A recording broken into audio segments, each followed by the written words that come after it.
On this Friday afternoon in September, Mark Ashton sat at his desk on the LMI building's 14th floor. His boss sat behind office doors while his desk was in a cubicle. But this didn't bother him. He enjoyed his work because it provided a welcome diversion from his private life, which was less than thrilling. About 12 years ago, the Harvard graduate and lawyer wound up on Wall Street. After 6 years at one of New York's law firms, he joined LMI. But he'd failed miserably on the trading floor because he wasn't cut out for the hustle and stress. He wasn't greedy and ruthless enough to be successful.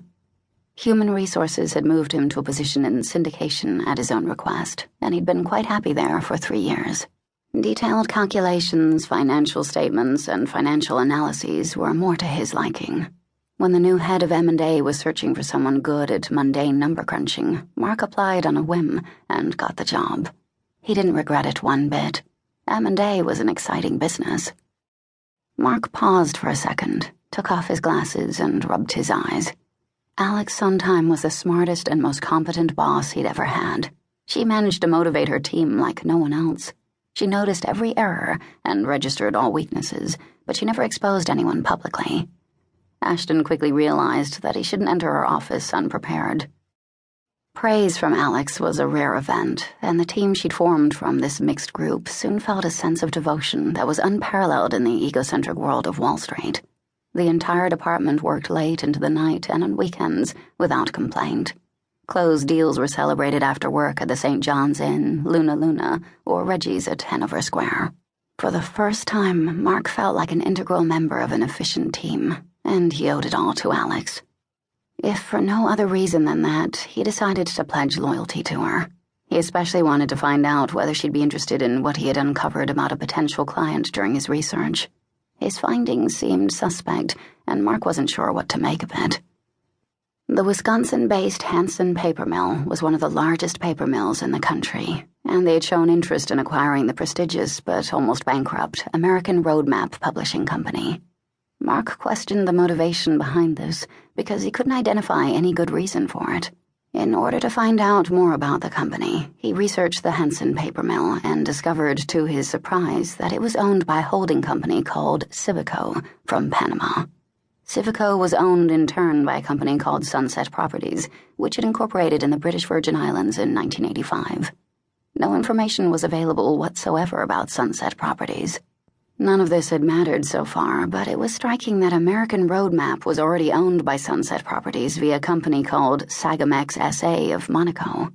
Why should one company acquire another, both under the same owner? Mark chewed on his lower lip.